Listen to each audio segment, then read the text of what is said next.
Ready to have your mind blown. Today we're taking a deep dive into this hidden universe we've got going on in our skulls. We're talking neuroplasticity, the brain's ability to rewire itself. You know, it's funny because for so long we were stuck on this idea that our brains were basically fixed after a certain point. Like, okay, that's it. No more upgrades for you. Like a computer that just had to make do with its original hardware. Oh yeah, that saying you can't teach an old dog new tricks. Sounds like they were talking about brains, not dogs. Right. But thankfully, we've got Norman Doidge's book, The Brain That Changes Itself, and some really thought-provoking essays from Westworld and philosophy to totally shatter that myth. Turns out our brains are more like constantly evolving cities, not static machines. Okay, I like that city metaphor. Way more interesting than just picturing a bunch of wires.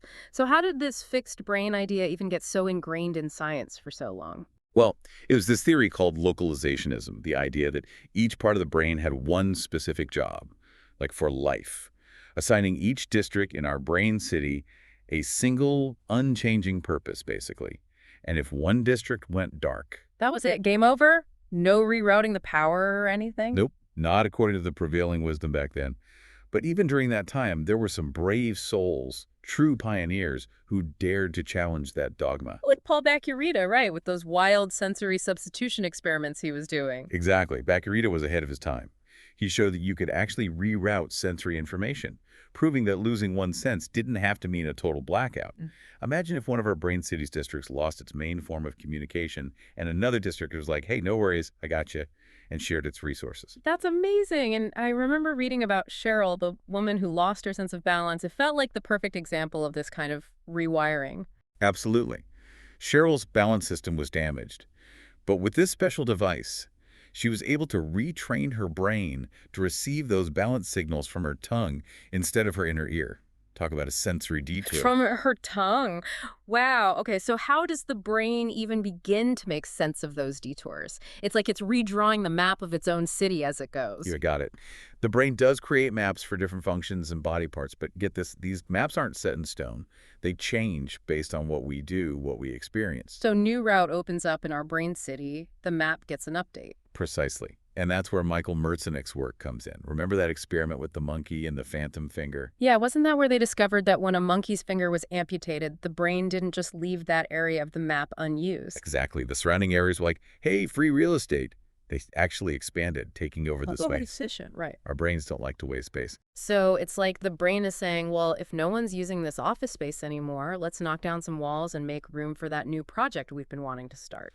I like it. And that ties directly into the use it or lose it principle. Hmm? The brain's all about prioritizing resources to the areas that get the most use. It's like those bustling districts in our brain city. The more foot traffic they get, the more resources they receive.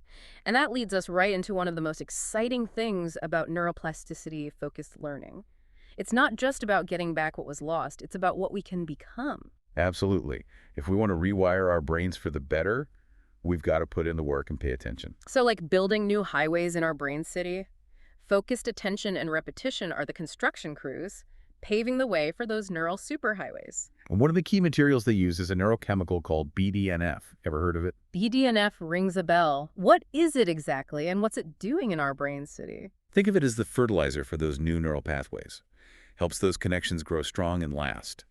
If you're learning a new skill, boosting BDNF through things like exercise or meditation can make your brain way more receptive to that change. It's like giving your construction crew the best tools possible, you know what I mean? So it's not just about building new roads, it's about enriching the soil they're built on. This is Hmm. all incredible, but this rewiring, it's not just about sensory or motor skills, is it? You're reading my mind. We often get caught up thinking of our brains as these logic machines, but our emotions, our deepest desires, they're woven right into the circuitry. And because of neuroplasticity, even these really personal experiences can be influenced by how our brains rewire themselves. You got it. We're talking about rewiring the most fundamental parts of ourselves. And this is where things get even more interesting because when we look at the role of dopamine, that neurochemical associated with pleasure, with rewards, well, then we begin to see just how powerful these rewiring processes can really be. Okay, so let's dive into the world of dopamine and see what this neurochemical is up to in our brain city. So Dopamine, right. It's like the fuel for our brain's reward system. Hmm. It plays a huge role in how we learn, how we form habits, all that good stuff. Basically, when we experience something pleasurable, our brain's like, whoa, that was awesome. Let's remember that.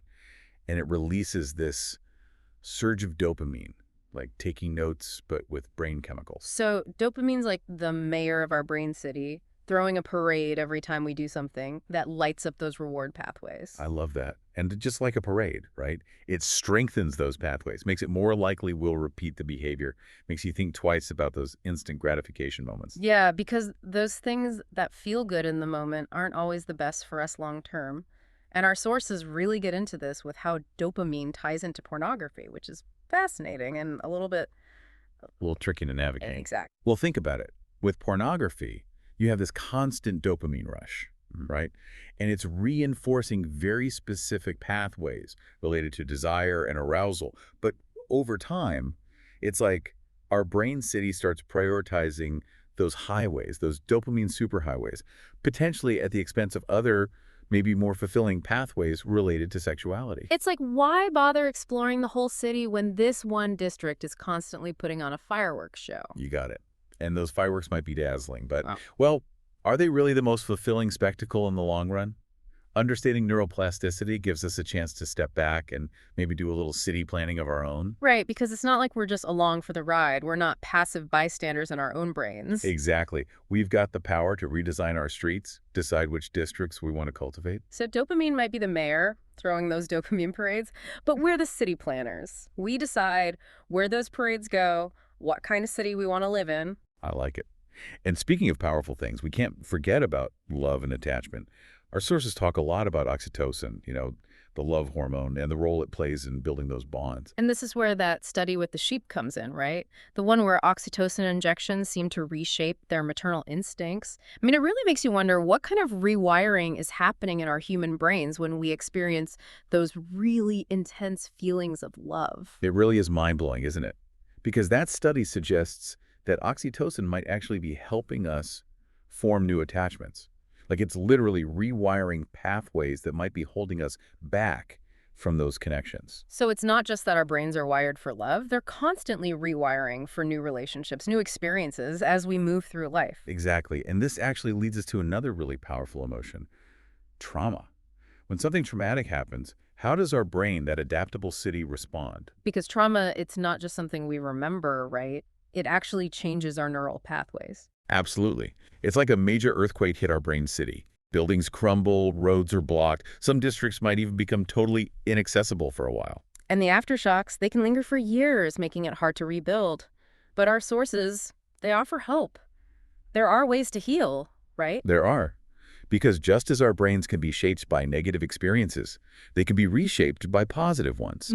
Therapies like TFCBT, trauma-focused cognitive behavioral therapy, they're like the disaster relief teams that come in after that earthquake. So instead of just trying to ignore the damage or pave over the cracks, TFCBT is helping to actually rebuild those damaged pathways. Exactly. It's about learning to navigate those damaged districts, maybe even find new routes around the blocked roads until we can rebuild them.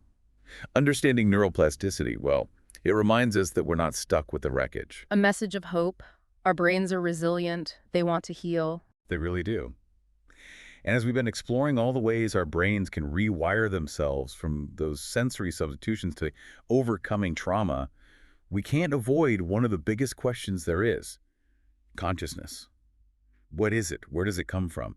And how does this constantly adapting organ give rise to our unique experience of the world? And the wild world of Westworld is going to help us tackle those questions. Get ready to step into a world where human and machine start to blend together, where we're forced to confront some pretty uncomfortable truths about our own consciousness. Westworld, man, talk about a show that keeps you guessing. It's full of these crazy twists and turns that really make you question everything you thought about consciousness. It really does. And it's brilliant because they use this fictional world to explore some seriously deep questions, the kind that philosophers have been wrestling with for centuries. Like, what does it even mean to be conscious? Where does it come from? Right, because in the show, you have these super advanced androids, they call them hosts. And these hosts, well, they start to seem a lot like us. They're showing emotions, they're forming relationships. It's like they're even dealing with those big existential questions we all ask ourselves. It makes you wonder, Are they just really good at acting human? Or is it something more?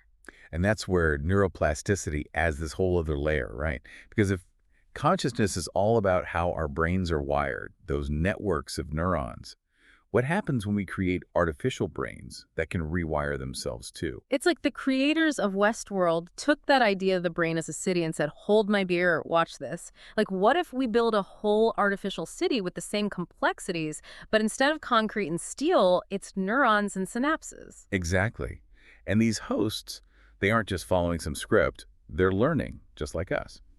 Their neural networks are changing, evolving, all based on their experiences. So even if they started as machines, those experiences are physically changing them, just like what happens with our brains.